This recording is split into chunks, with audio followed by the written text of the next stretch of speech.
এটি একটি দারুচিনি গাছ। গাছটির বয়স 3 থেকে 4 বছর হবে।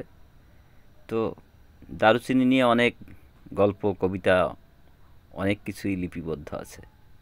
তো আমরাও যেন ঘুরে ফিরে এলাম যেন দারুচিনির দ্বীপে। তো আসলে এটা সেই দ্বীপ নয়, এটা আমাদের বাড়ির আঙিনায় লাগানো একটি দারুচিনি গাছ। তো অন্যান্য ফল ফুলের পাশাপাশি আমরা দারুচিনি গাছও লাগিয়েছি।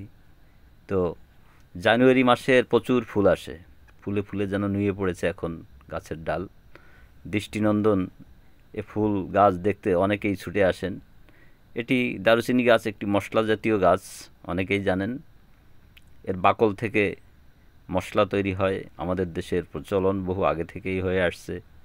তো দারুচিনি একটি আমাদের দেশের একটি অন্যতম মশলার মধ্যে অন্যতম গাছ বলে ধরা হয়। তো এখন এই দারুচিনি গাছ থেকে একদিকে যেমন অর্থ উপার্জন করা যায়, নিজেদের মশলার চাহিদাও মেটানো যায়।